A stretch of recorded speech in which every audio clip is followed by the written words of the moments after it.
Along with Spike Lee's seat being empty last night, there was a report that a group of fans were escorted from their seats by security for yelling, "Sell the team." The Knicks say that didn't happen. Is it time for the league to do something about this situation, Steve? Max? Well, I would say that Adam Silver should look for an excuse to force Dolan to own the team. He's a disaster. Not only to sell the team. He owns the team. It's like terrible thing for Dolan. Here's $5 billion, right? But they're a laughing stock. They're the longest running #1 comedy, like since Seinfeld, right? And the hits just keep on coming. Dolan pumps out this material, but they're horrible for basketball.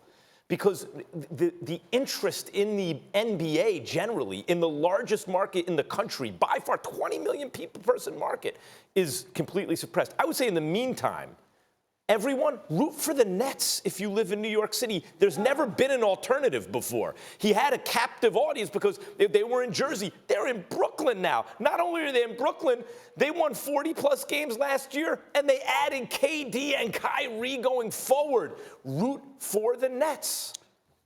I'm going to be a little controversial here, in all seriousness, because we all know how disgusted I am with the New York Knicks, the moribund franchise that they have been under the stewardship of James Dolan for decades now. It's disgusting. The second worst winning percentage, 38.8%. We all know this. When you brought up what happened with Spike Lee, and I'm not saying that these players or knowingly were involved or anything like that. Did you see all those black players, former players and what have you, those black stars that were conveniently on camera last night? In the aftermath of this, a day after Spike Lee comes on national television, it strikes me as a tad bit odd. Now, obviously, there are stars that show up to Madison Square Garden all the time.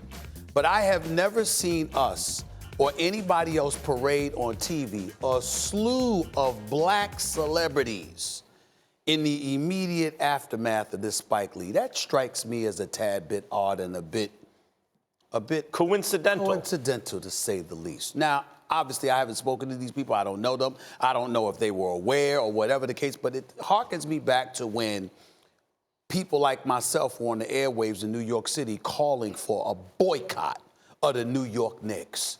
And then Dolan hired Phil Jackson. Right then. You understand? This wasn't after the season was over or whatever. It was in the spring. Before the season had ended, it was announced that Phil Jackson was coming on board as the president of basketball operations to take the heat off. Now your #1 fan, a guy that's more representative of the Knicks brand than anybody in the last several decades, okay? Now, the day after all of that happens, we see on TV all of these black celebrities that are in attendance. I wonder why. I'm upset and I'm disgusted by this entire New York Knicks scenario led by James Dolan. As somebody that played a long time in the league, I actually played for the Knicks. Being a member of the Pacers, going back and forth with their team, and seeing how Spike Lee is the ultimate ambassador for the NBA. The ultimate ambassador. From somebody that grew up in New York, that has been a fan, that worked his way from having season tickets that were nosebleeds all the way down to the floor. That man deserves respect. It just so happened that the Knicks are so very lucky to have him as a fan and spending his money, putting them in movies, patronizing their business for almost 30 years. You mean to tell me if you're going to treat that guy that way, that should send a message to anybody else that wants to spend their time and their dime patronizing their brand. Spent millions of dollars. Millions of dollars. Like, they should be paying him to show up. He spent millions of dollars. His first movie ever, She's Gotta Have It.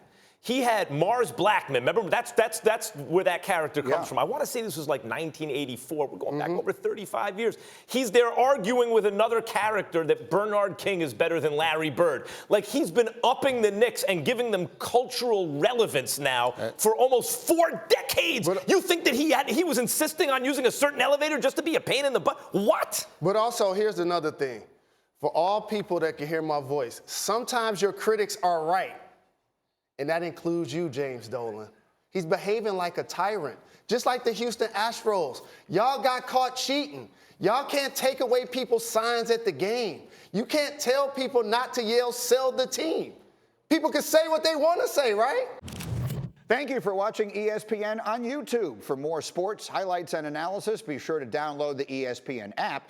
And for live streaming sports and premium content, subscribe to ESPN+.